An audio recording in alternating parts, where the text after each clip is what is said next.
Hey everyone, welcome to the Eye Opener Society. I want to welcome everybody and thank everybody for joining us on this really a historic episode because really this is the first episode as the Eye Opener Society where Hannah is not joining us. I know I've been cryptic on Facebook for those of you following me on Facebook.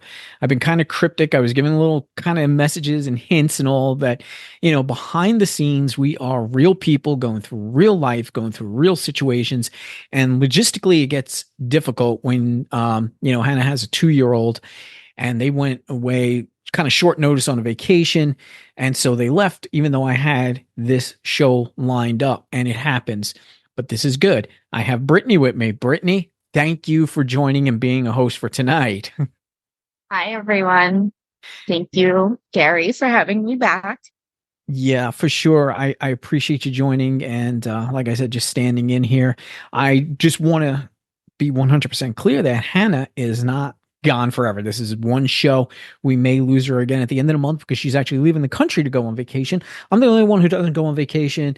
Sitting in front of this microphone is my vacation. But I want to jump into this episode because this one is really good. Um, I'm hosted on Podbean. That's where Eye Opener Society is hosted. And over the weekend or something like that, they always have like this promote yourself Sunday. And so other podcasters could drop their links and all that. And I like that because I like to, try and find another podcast to listen to. And I got so many of them. And I ran across two, and this one's been fantastic for me because it's different. And I couldn't, really, I can't get over the fact that it's so important. But I'm going to give it the eye opener treatment too, as well, because there's so much that's involved in this. And I'm talking about prepping. And I don't care if you're prepping for a small little, power outage for a couple of days or the apocalypse.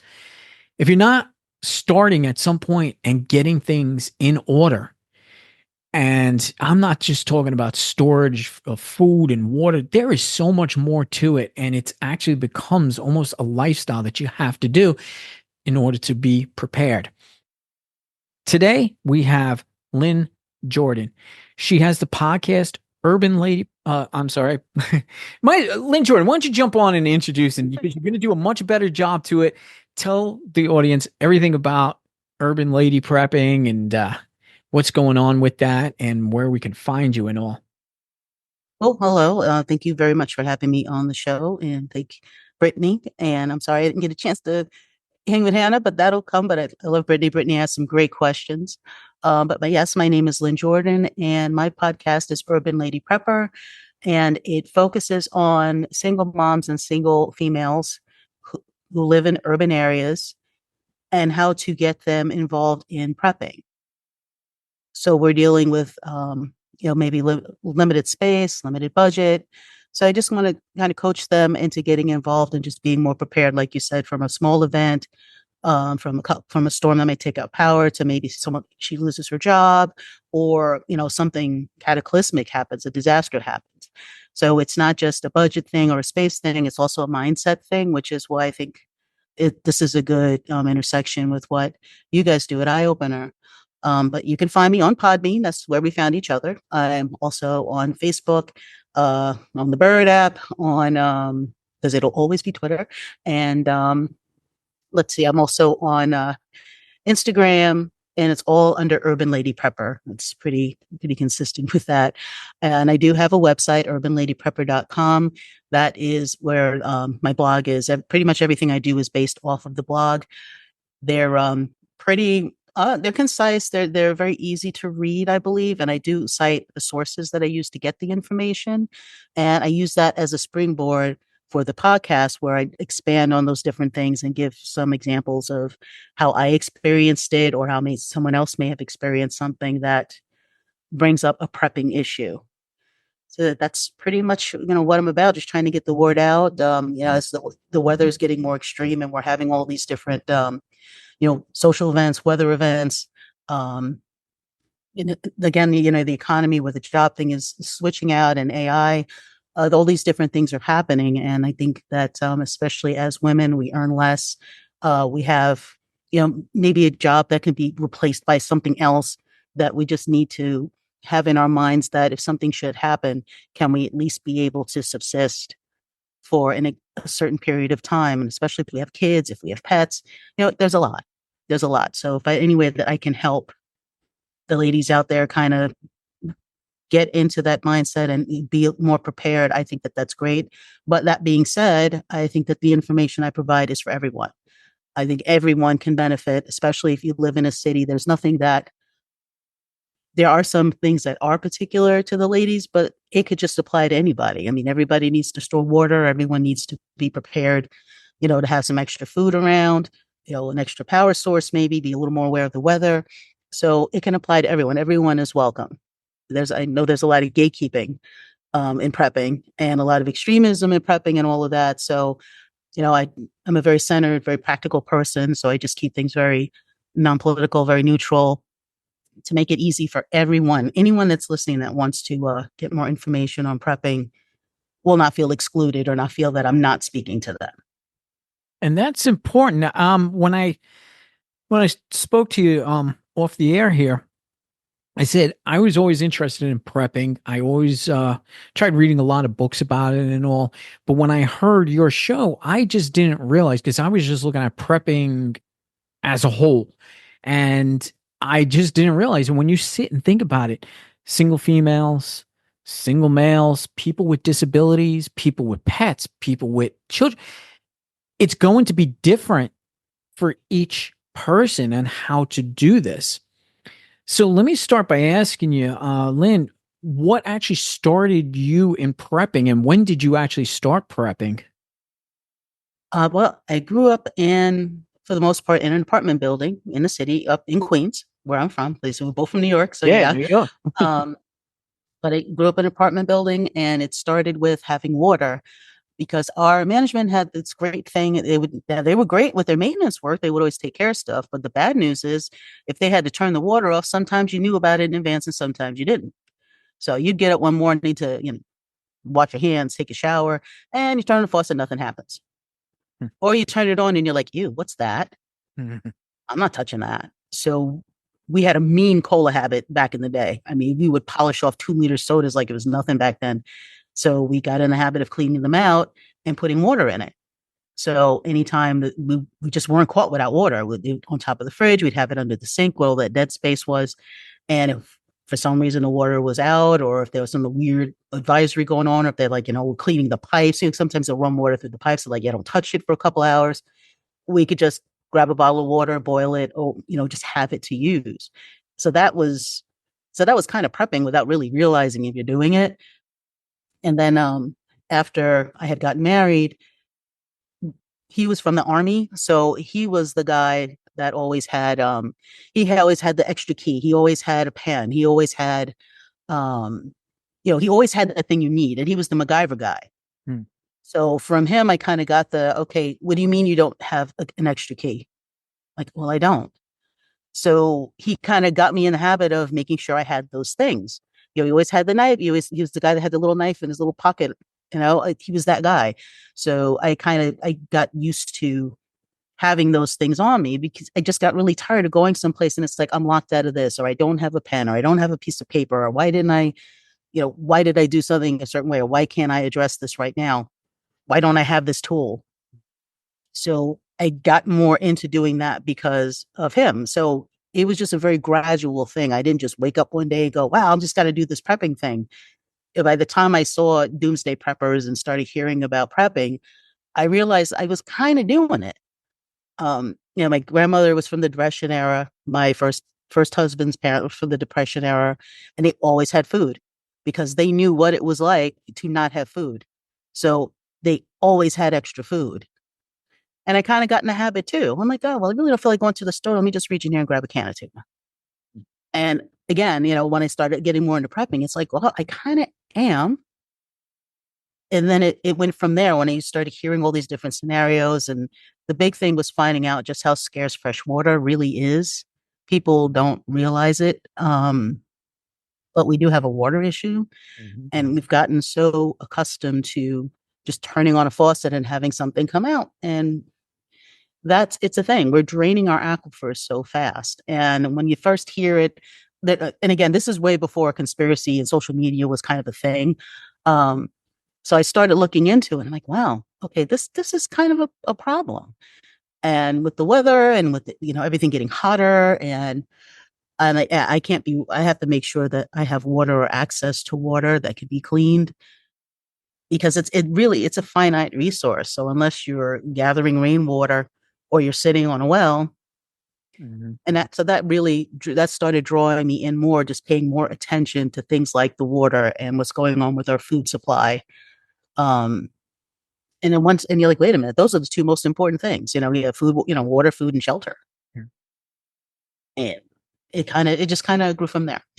Okay. Now, Brittany, I'm glad you are here because it's so great that you're a single female and you're living in a kind of urban area, I'm assuming, because I haven't been. So this would apply to you. I mean, I know you're probably not prepping. I'm sure right now you don't have at least a week's worth of water or something on hand. And that's fine because most people, we go through life not even realizing that there's a potential that we could be without this, without supplies, food, shelter, clothing at any point. So how does this hit you right now? Like sitting there as a single female, not prepping. I mean, is it something that you give any thought to? Oh, I've given so much thought to this. It's actually I I think it's made me realize how much I actually take for granted every day. And I always say, as long as my son and I have food, water, and a roof over our head, we're good.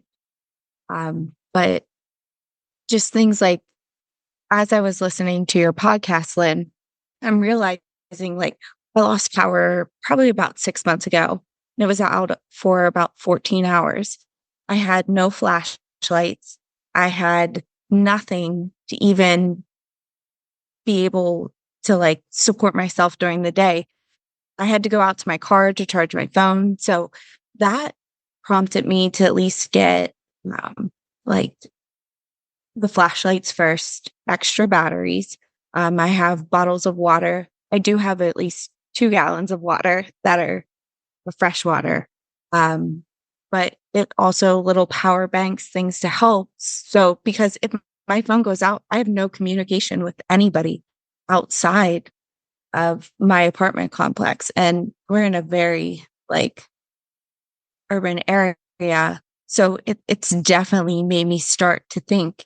And one of the things that you said, it's not just prepping for like a zombie apocalypse or a natural disaster. Yes, those are things that I have to keep in mind. But what if I lose my job? What if I lose power? What if our water's out for, a couple days? How can I support myself? But not only myself, I have a little human that I'm raising and I have a dog. So those were things that it's just immediately got me thinking and just made me realize how much I've actually taken for granted most of my adult life. Most of Never us, thinking about this. yeah, and it speaks to we're great. It's great that we're in a country where we don't have to think twice about where we're getting our food from. If we can't reach into the refrigerator, if we can't reach into the pantry, and I say this to get what we want, not that we need it, but we can't reach in and get what we want. We have choices, and if we don't like those choices, we can walk down to the store. Now we can go to the corner bodega, we can go to a BJ's, we can go to a Wally World, and go to a place where there are aisles and aisles of food. So we've gotten very accustomed to just being able to walk in and get what we want and not think about having but so much around because everything is convenient. And, the convenience, I think, has made us not just physically lazy because everything's a drive-through now. That's one thing, everything's a drive-through. You don't even have to get out of your car to get it. You could sit at home. I mean, even now, and I'm guilty of it too. It's like, I don't want to go to the store. Let me just look up Amazon and have them bring it to me. And this is where we're at. And we're blessed to have that kind of lifestyle. But everyone becomes equal. I don't care where you are in the world. Everybody becomes equal when you don't have power. Mm-hmm. Because what separates us for a lot of places in the world is that we have such abundant energy. I mean, our grid is a hot mess, but we have power when we want it. So unless for some reason we don't have it, I mean, we're able to do just about everything. But like you say, once the power goes out and you have a TV you can't turn on, you have a phone that your battery's dying, you're no different from someone who's never had either. So unless you take out the convenience factor and say, okay, if for some reason the power went out, or like just even in this country, all you need is one tornado and you're out of stuff, or a hurricane and you're out of power and you're out of food and you can't get to anything. So it's not about being super paranoid, but just saying, you know what, if I can go to the store right now, could I go in my refrigerator and my pantry right now and feed myself or feed my kids? Or because I have 2 dogs, I don't have kids, but I have 2 dogs. Can I take care of them and not have to leave my house for a week? What if it's too dangerous because of the weather, or because there's debris, or because people are losing their mind in the street and I don't feel safe going out of my house? And am I in a position to stay put and be able to feed myself and feed my kids and my creatures? So that leads me into a question, and you may have covered this in one of your podcasts, and I'm sorry I didn't get to listen to all of them. But for me, I know right now I don't have a week's worth of food in my pantry that would support myself, my child, and my dog would be good, but for at least my child and I know one thing always when like snowstorms come, and it kind of shuts things down. I tend to get very anxious and very overwhelmed. Um, I guess I kind of answer my own question, but do you have any advice for people who do have that anxiety or tend to get overwhelmed when they're trying to start this process and how to aid it? Like, is there something that you recommend we start first with and then just add on?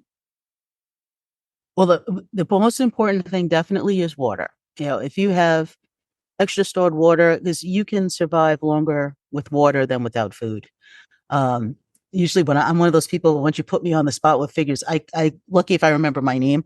But I'm sorry. I think you can go for a week or like 7 days or 10 days without, that sounds extreme, but you can go longer without food than water. So that's your most important thing. If you have a couple of cases of water just sitting somewhere, that's better than nothing.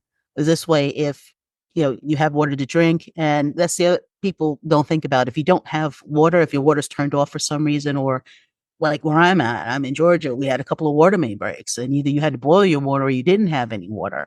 So it's not just, okay, you need this to drink. People kind of overlook the fact that you need to wash your hands, you need to use the bathroom, you need to cook your food. Some of your food needs water. It's great if you have noodles and pasta sitting there to fix, but if you have no water to cook it in, then, so that's the most important thing. If you just grab like a couple of cases just to have it, I think that's a great place to start. And just go for the cheap stuff that you don't hate. And that's just the best way to. You can walk into a store and get a bag of pasta for 45 cents. You walk in there with $20 and you can get a few cans of beans, get cheap pasta, get yourself some rice. Again, it's not going to be gourmet. It might not be the thing that you would want to eat every day, but it beats being hungry. So, start with the and you can get so many things for under $3. You can walk into Walmart or walk into even the more expensive stores where they have their BOGOs or they have their, 3-for-1s or all of that, and say, you know what, let me just grab a couple of cans of this or a couple of cans of that.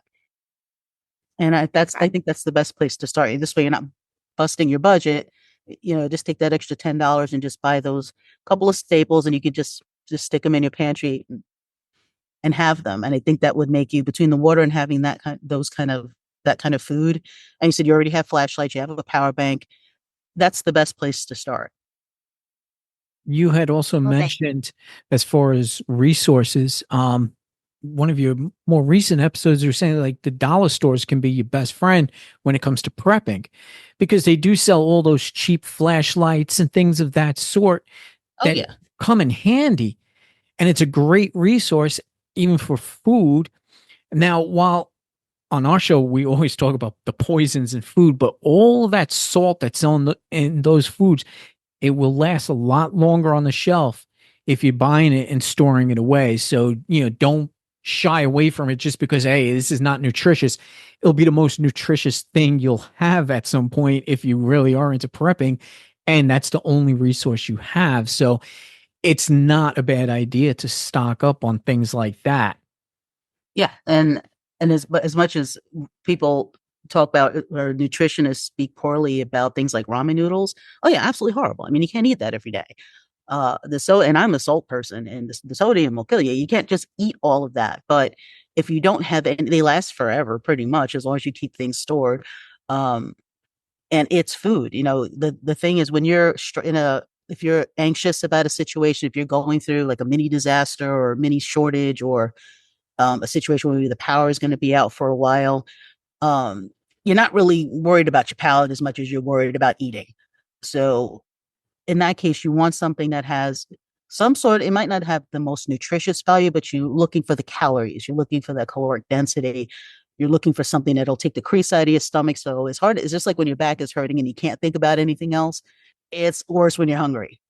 Mm-hmm. So yeah, having a couple of those is not the worst thing in the world. It might not be something that you would eat regularly, but if it's something that you can throw into a bug out bag, um, yeah, it's good to have that. And dollar stores are great, for little flashlights and little toolkits and little first aid jammies, little for dog things. I mean, I got a couple of leashes for $1. I throw it in their bug out bag, and you can do a lot. So it's just a matter of just taking a minute to browse and say, you know what, my kid likes this. My kid likes to play card games, or here's some hard candy, or here's some rope, here's some tarp, here's some cheap towels. So yeah, so I think dollar stores are great for that kind of stuff, and it's not stuff it's not the highest quality stuff, but this isn't stuff you're beating on every day. These are things that you might just need in a pinch, but at least you have it. Mm-hmm. So yes, yeah. I will champion them for that reason. I mean, there are reasons to hate dollar stores, but right. For something like this, I think they're great. Mm-hmm. Well, just to put this out there, I didn't grow up around a dollar store. So when I did run, that was the closest thing when my power went out. So I went to the dollar store, and I was actually amazed by how much they had there that just around the house would be useful. So I got so many different flashlights, one for every room, just so I know that if it ever goes out, I know exactly where it is and I can grab it and then get to wherever I need safely. So yeah, my thing is, if you have the ones, and usually they come with a little hoop, or a hoop, the little hook or little cord or whatever. I have one on every hinge. Every room has a flashlight. So in the dark, other than it's more of an advanced thing, but if you're in your house, you should know how to be able to navigate your house in the dark. So that's one thing. But I know that if my lights go out and I know where everything is, I don't have to look. I even where my dog's leashes are, I know which dog is which leash. I don't even have to look because I keep things in the same place, the same place every time. And I just know where things are. And if I'm ever in complete darkness, I can find things because I know where they are. I know that I'm going to have a flashlight on this hinge. I know their leashes are over there. I know where my power banks are. I don't have to see them to go get them. So yeah, I think that would be one tip I would give people. If you've got those little flashlights, instead of trying to, because everyone has that kitchen junk drawer that you open up and it's a horror show. It's like a whole closet in a drawer. Yeah, I just get them out of there, because one, you forget about them and then they turn into like this battery Uzi thing. But just keep them on the hinge. I think that's one piece of advice I can give you with those. I'm going to go down a few roads now with you, just to be fun and just to be the eye opener society. If anybody who listens to this show knows me and my conspiracies, but when I started reading about prepping, and again, I'm like you put me on the spot. My brain retains only certain things, but the important things like authors' names and all, I don't recall them because I was reading a book on prepping, and I really wish I had the author's name. If I find it, I'll put it in the show synopsis. But I just want you to think about this for a second and let me know your opinion on it. In the most extreme case, all right, of an apocalyptic event, whether it be war or even a major storm, because we've had major storms. I mean, if we look at Louisiana, with the dams breaking, and Just even in was it Katrina in New York and the flooding and everything else. Yeah, Yeah, so I was these there things, for that. yeah, now these things can happen, but if you're prepping and you have everything stored, right, and you know where it is, you have it in your house, you have a week's worth of water, you have all this food. The one thing I was taught by reading this, in the worst case scenario, you can't take all that stuff with you. Right. And there's going to be times you're going to have to get mobile. Now, I could go into a lot more where they were saying you have to be mobile because staying in one place is bad. And if we're looking at an urban area, all right, I'm going to put this all together for you. This is just my mind working, and that's why I wanted you in here because I'm sure you'll have an opinion or something on it. In an urban area, because we all know rural, if we really do get something very apocalyptic, rural, you probably have a little bit more chance for survival. There's more places to go, less people. Um, you have more area to store stuff. You could stay put for a while. Urban, these big cities, major cities like New York and all, right? The first place the government's going to send people to get you is going to be in an urban area. They're going to pull you out or they're going to want you to leave. You're not going to be able to stand behind. And so you're going to lose all that stuff that you accumulated as far as, your survival stuff, your waters and all that. You may be sent to certain camps, FEMA camps and all that. Can we still prep and survive something like that? Yeah, and actually, I think my blog, it was a blog from like a couple of weeks ago. It was the whole question of to bug in or bug out. Um, and while you always have those lone wolf types that are always like, you must move, you must be ready to move immediately, and there's something to that. I mean, you should be ready to go, but at first, it's just like when you learn CPR, you learn first aid. The most important thing you can do is assess the situation. Well, awareness is the first thing. The second thing is to be able to assess the situation. So if, for example, for like a hurricane, it's coming. We usually get plenty of notice that a hurricane's coming. You don't know how strong it's going to be. You don't know how long it's going to last. It might end up being nothing. It might be the worst thing ever. But the bottom line is you have the knowledge. If you've been aware enough to listen to the news and you know that it's coming, your best defense is saying, okay, well, I have 4 days to make some choices. So what am I going to do? If I am put out, or for like a tornado or a situation where like maybe there's a fire and your building's fine, but they want you to leave because they're not sure if it's going to be structurally sound or if there's going to be an issue, and they evacuate you. If you have any sort of heads up, then that's when you have to make your choices. You might only have an hour or two. Like if it's a fire or if there's a tornado, you might have to make some choices quickly. But again, if you have your bug out bag ready, if it's a situation where you have a couple of days and you can say, okay, well, I might not be able to take all of it, but I've got, my buckets of, my rice and my beans, and I've got some water. You have a couple of days to make those arrangements, whether it's putting in your car and taking it to a friend's house that's out of that area, or to a relative where maybe they could hold it for you. Um, it's about kind of thinking. It's just, you always have to be just a little bit ahead. And I think that that's key. But awareness is the big thing. A lot of people get caught off guard and they shouldn't be. An example was when I was first moving to Georgia, I had to go back and forth to New York for a couple of times. And my first trip back, in fact, people wanted me to stay in Georgia because every time I showed up, I brought a horrible storm with me. One was a nor'easter. The second time was Irene. And so I came up for Hurricane Irene, and a friend of mine was house sitting. This is after my first husband had passed, and I'm still working with everyone about what to do with this house. And I had a friend that was house sitting, and I'm booking up there because I'm like, oh my goodness, what's going on? I got to board up the house. I got to make sure everything's okay. And he was like, "What storm?" And I'm like, "What do you mean? Where have you been?" He knew nothing about it. And when I told him, I said, "It's a hurricane. We don't get them much, but when we do, they tend to suck." He was like, eh. He was just so meh about the whole thing. Like, he did not care. So I pretty much had to take care of that by myself, but it just blew my mind. And I'm like, And this was a person that was constantly on his phone, that was constantly on social media. How do you? I just couldn't put that. It just blew my mind that he was that unaware and it was blissfully unaware, and that's dangerous. Mhm. You know, with all the information, all of the media that's out here, regardless of what you listen to, if it's going to be a disaster, if there's going to be some sort of big weather event, everybody's talking about it. So whether you've been through one or you've been through none or you've been through 100 and it was never a big deal, you have to make choices. And if you're responsible for children or animals, even if you don't care, you have to think about, okay, well, what if it is the worst case? How am I going to explain to my kid or, comfort my animals if I just didn't do the bare minimum?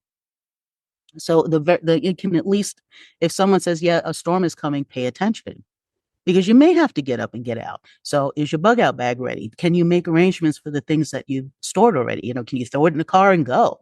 You have a couple of days grace. I mean, sometimes you're just not going to have the warning, Mhm. but when you do, be grateful that you have that notice and that you can make the arrangements. Because especially if you have pets, you might not be able to take them with you. Some shelters will allow you to bring your animals, some won't. Mhm. Me, I'll sleep in my car. you know, Right. I, they go where I go. So, if they can't go in, then I'm not going to go in. But, it's those are the kind of things that you kind of have to have in your back of your mind. If I have to leave now, what am I going to do with my critters? What am I going to do with my stuff? How much of this can I bring with me? Mhm. So if you have the notice, then have a plan because you don't want to invest that time and money. And then you put yourself in a position because you either didn't pay attention or you didn't take it seriously enough. And now you don't have the opportunity to save your stuff. And I would say, in regards to all that, the best preparation is mental preparation. You could have all the stuff all lined up, everything you possibly need, but if you don't have that mental preparation, then you're just not going to survive. And I think that's where our shows kind of intersect because I have a couple of entries, uh, forgot what the title is. I have my own stuff. Prioritize to survive. Um, and more on the mindset tip because it is about mindset. You don't have to turn into this obsessive doomsday prepper, nihilist. The bomb's gonna hit, and yeah, and God bless those guys because they have great tips. You learn a lot from these folks, even if you might not agree on whatever scenario they're talking about or think that that's a little far out. But you just have to have in your mind, and it is something that I talk about, is first that it can't happen to you. There's too many people who walk around to like, I can't believe this happened to me. Why not? You're no better than the next guy. So is it okay if it happened to somebody else? I mean, I think folks just have to get out of this bad thing will never happen to me. And yes, it can. So, and even regarding weather, I mean, as East Coasters, what's the worst thing that ever happened to us? It got really cold. Maybe every 10 years we'd get a hurricane. I mean, we had Hurricane Gloria. Remember what a big deal that was? We never had a hurricane. We're like, oh my God, tape the windows. Who's got masking tape? It was a whole thing because we weren't used to having hurricanes. Now we have them all the time. Not all the time, but we have them more than we ever have. We have earthquakes now. Right. So all of these people that said, "Oh, well, that's not something that happens to us because we live here," you can't really say that anymore. Hmm. Uh, Well, so you have to have in your mind, okay, well, it can happen here, it can happen to me. So that's the first thing. Then you have to think about, okay, well, based on my area is more prone to what? Is it more prone to hurricanes? Is it more prone to flooding? Is it more prone to tornadoes? And going back to what you were asking earlier, Brittany, that's another angle to take when you first start prepping. What is my area as far as a natural disaster? What am I more prone to? Are you more prone to wildfires? So you have to look at your area and say, okay, well, anything can happen at this point because right now it's a wild card for everyone. But if you're more prone to those hurricanes or those tornadoes, like you're in Kansas, you're gonna have to deal with a tornado before you'll deal with a hurricane. So you want to gear your prep towards that. I think Um, it's actually really important just to call out for the people who say that'll never happen to me or I'll never be in that situation. 4 years ago in 2020, we were all kind of in the similar situation. And I'll be honest, I was the first one when it all started. I kind of shut myself out from it because I was like, that'll never happen. It's not going to come here. We're not going to have anything. And then I just remember standing in the parking garage at my job, getting a call from my son's school saying that it's going to be closed for 2 weeks. And I'm like, okay, now what do I do? And while everything kind of stopped for everybody else, I think looking back on it now, I definitely wasn't prepared for that. With the food, look at the shortage of toilet paper, how scarce that was. Like, I know that's something simple, but if No, you it's not. It's definitely not as simple as people think. And I actually brought that up. One of the entries that I had was, is it stockpiling or is it hoarding? And that's exactly the example that I used. Um, stockpiling, I think, is what most preppers are trying to do. You want to make sure you're not stockpiling if you get extra something to make sure that you have. You are hoarding if you already have plenty of toilet paper, but you're going to make a run on BJ's and you're going to clean off the shelves. You have no place to put it, but you're making sure that nobody else gets in it. Or there were so many people who were caught off guard, and because there were so many shortages, you couldn't get this, you couldn't get that. There were you can only get two or one or two of something. A lot of people really freaked out. So when the hysteria started about toilet paper, everybody's booking to the store. Oh yeah. So it was a lot of that. I mean, I definitely did learn from that. I at least keep 6 rolls at all times, but to me, it's also similar to my gas tank. I never let that go under a quarter tank ever. Because, you're for me, I guess I'm prepping in a way every time I drive. I never know if we're going to have a snowstorm, if I'm going to get stuck somewhere, or if I'm going to have to sit in traffic for 2-3 hours idling when we've had some crazy hot weather. You can't just sit there in the heat. But I also keep a blanket, extra clothes, shoes. I don't have food in my car, but I keep all those extra items in my car in case something were to happen. So in a way, listening to you, it's been an eye opener society, but it's been an eye opener because I'm like, there are all these things that I should be preparing for. And there are some that I do, but especially as a single mom, something happens. My son depends on me and I can't change that. And I live in an apartment complex. So being able to have my own garden or things, but you shared tips like the Irish soap, like how to keep animals away and stuff. So next summer, one of the things I'm thinking about is growing a little garden on my deck area and being able to keep that stuff away. But that way I can be prepared if something were to happen. But kudos to you putting stuff in your car. Yeah, That's a big deal. And I actually even said to the word, like you said, never let your car get below a quarter of a tank. Yeah. You never know if you're going to get detoured. And it could be anything. It could be an emergency situation. It could be, a live shooter situation. It could be a water main break. So aside from also address more than one way to get to your house, never get below a quarter of a tank, because if you're detoured, you don't know how long that detour is going to be. What happens if you get lost? And now you're stuck someplace you're unfamiliar with no gas. So if you don't feel safe, you can't even leave. So, you might be able to call AAA or call a friend, but you've got to sit there and wait. So, yeah, so you're definitely ahead of it. If there's a lot of people will run it till it's down on fumes, or my favorite, oh, I just run out of gas all the time. Girl, no, because you'll go somewhere in the middle of the night and end up someplace that you don't want to be, and you're by yourself, and you don't have gas.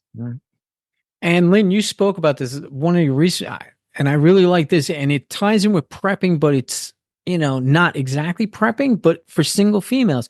You were talking about situational awareness, and I thought it was the most important thing, and I wish everybody would listen to that.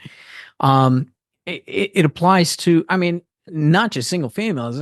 Anybody's vulnerable to violence, and if you are keeping just a quarter of a tank, and like you said, that can jeopardize your safety at some point. So it's that sort of situational awareness that we all need to start thinking about. reading rooms, reading crowds, that person walking down the street coming towards you, friend, foe. We need to trust our gut instincts. And more so, like I'm talking, from a man's point of view, even though I have to be that way too, but it's a lot different for single females because I think they're the most vulnerable. Sometimes they're not, you know. Some ladies are packing heat and good for them. I think that's fantastic. I'm a big believer in that. But it doesn't work if you're not aware of your surroundings or just being or having that situational awareness. And Lynn, I applaud you for bringing that up and talking about that because beyond the prepping and all, that situational awareness, because when everything does collapse and you are prepared, you still need that situational awareness to get through and to actually use your skills in prepping that you've picked up Because if you're not aware of what's going on, that gun's not going to help you. There's no weapon that'll help you if you don't see the threat coming. I mean, no matter the situation, you can get surprised at any time with anything and not see it coming. I mean, unless you're Bruce Lee or, Liam Neeson, and that's not even a real person. They're just as regular people, who are just learning self-defense. And I don't care how well trained. I mean, think about how poor the shooting averages among cops. And these are people who are trained. When they get in a stressful situation, they were like, what, 13% or something like that, 33%. It's not great. And these are people who are trained. So, here you are just a regular person in the street. And yes, you have a gun and yes, you know how to use it, but you have not trained most of us. I mean, they do have training for civilians and that's great. But as regular folks, that's your first line of defense is your being aware of your surroundings. That gun's not going to help you. That pepper spray is not going to help you. If your head's not on a swivel, if you're not paying attention to the people who are there, because you're still going to get surprised and then you don't have time to get to that thing that you're depending on for protection. And that's key. And for women in particular, we've been taught that women have very strong intuition. I mean, there's a reason why the phrase women's intuition is a thing. It's because we have that. I don't know if it's because we bear children and we have to be more aware about them. I don't know. Maybe that's someone with more education on it can explain, but it's something that we have. But as we get older and as we grow up, that's really beat down in us that, if I don't like that person, or I don't feel comfortable, or I don't feel safe. Oh, you're just being hysterical. Oh, you're overreacting. Oh, you're being overly sensitive. And when we get trained out of listening to our gut, and yet, like you said, you are the most vulnerable. It's not insulting. I mean, there's a reason a woman is attacked in this country every 9 seconds. We are assaulted every 9 seconds, not 9 minutes, 9 seconds. So we are a very vulnerable community, and we're taught to we're overreacting if something tells us that inner bell is going off. We're taught to ignore it, and then we're taught to be nice. I mean, Ted Bundy made his legend off of women not just saying no. The same reason that you wouldn't walk up to that, the guy with the van offering free candy. As women, we're not told, that guy who says he has a broken leg with that weird car. No, I don't care. Yeah, he's cute, but no. Girl, no. Clang, clang, clang, clang, inner bell. A lot of his victims went to him because that alarm bell was just turned off. It's like, no, he can't possibly be. Oh, I don't want to be mean. He's like, he's going to kill you. Be mean. Say no. Walk away. Yeah, and I think that that's just something that we have to get back in tune with. We have to be able to walk into a room or to an establishment and say, okay, well, I know how to get out of here, other than the way I came in. I don't like the crowd, so I'm just going to go. We also have a tendency to overstay. Well, it was great when we came in and now it's not so great, but I don't feel like leaving. Leave. Just go. If something's telling you get out, go. You don't owe strangers anything.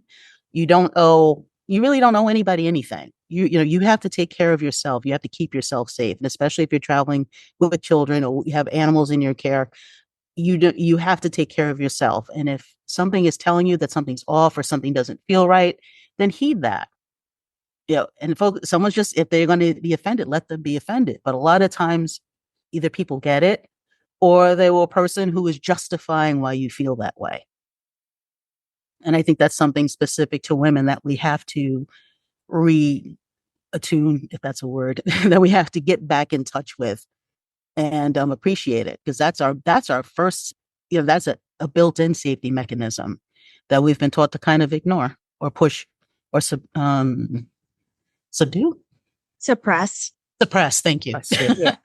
No, I think that's a great point, because I just went somewhere last weekend with somebody and I had never been there before. But the first thing I do is I always look for exits, look at landmarks, try to piece everything together just to take a mental picture. Because unfortunately, I've been in 2 situations where there is thought to be an active shooter, and that's just not fun. And so, Yikes. and they made the comment to me, they're like, have you been here before? And I said, no. And they're like, well, you know where you're going. And I'm like, no, it's not that I know where I'm going. It's just that I always try to stay aware of my surroundings and know where the closest exit is, or know how to get out. And when I get out, then I need to know which direction to go.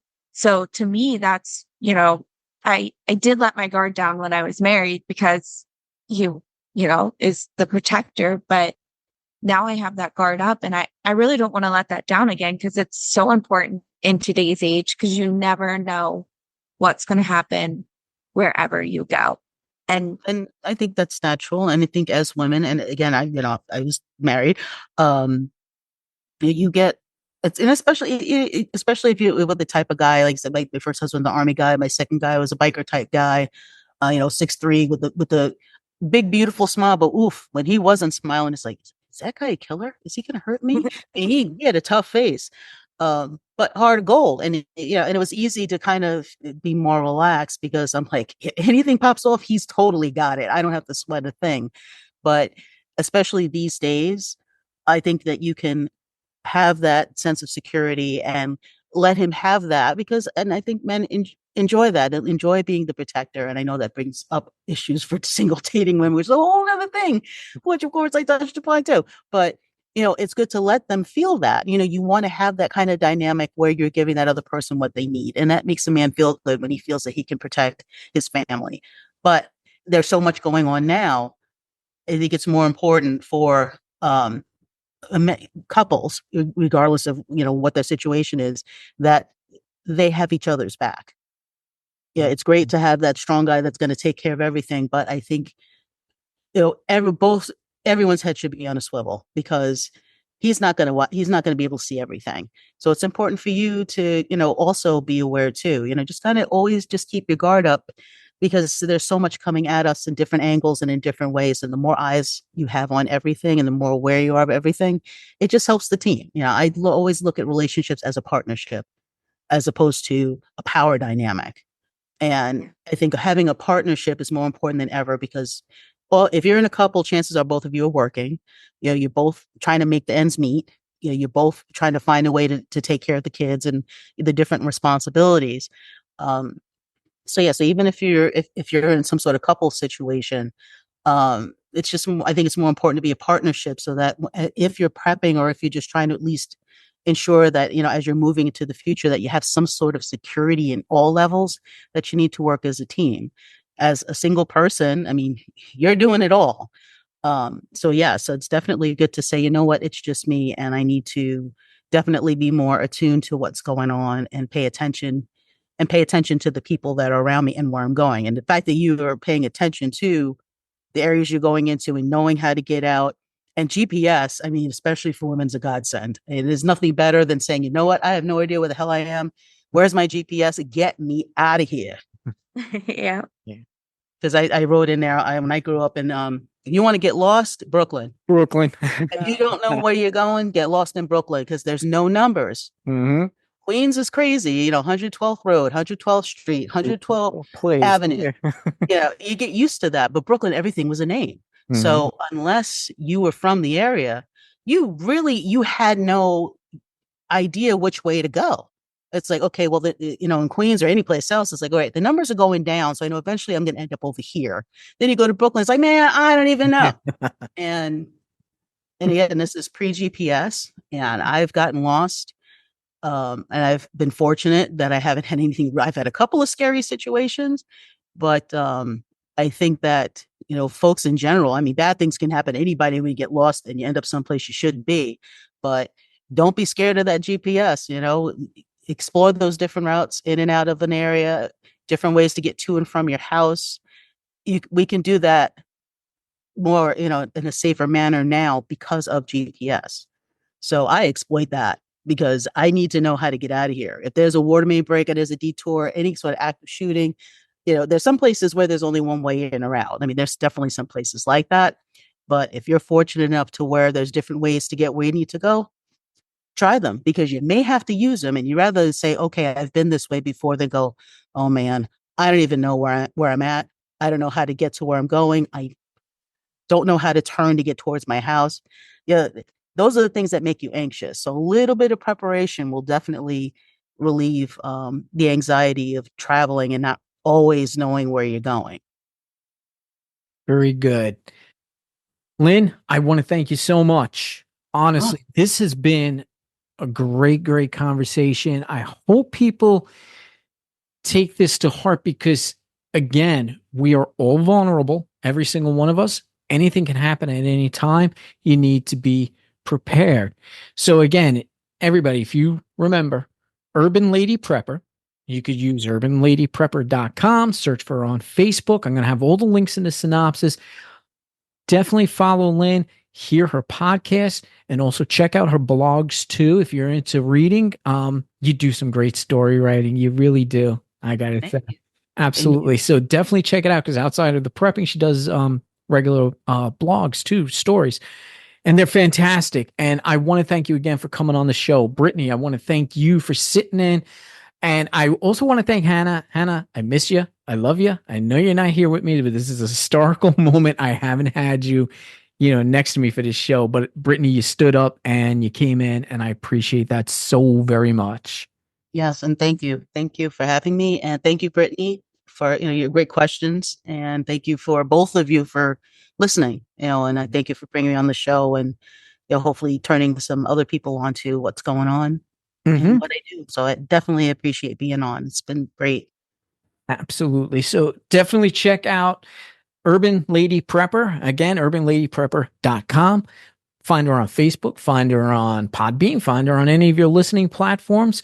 And don't forget to check out Eye Opener Society, eyeopenersociety.podbean.com. You got all of our shows on there. And don't forget to check out Reaper Apparel. We were so close to becoming the #1 ambassador of the month, but we didn't make it. So if you go and check out reaperapparel.com. Again, if you use the code Eye-Opener Society 10%, you get 10% off your order. And just checking them out, even just going on the webpage helps us out too as well. So I want to thank everybody for tuning in. I want to thank our guest, Lynn Jordan. I want to thank Brittany. Thank you so very much. This was such a great episode. I really felt it. I've been waiting for it, and I really appreciate everybody tuning in. And we'll see you again because we got some more great things lined up. So we'll see you real soon.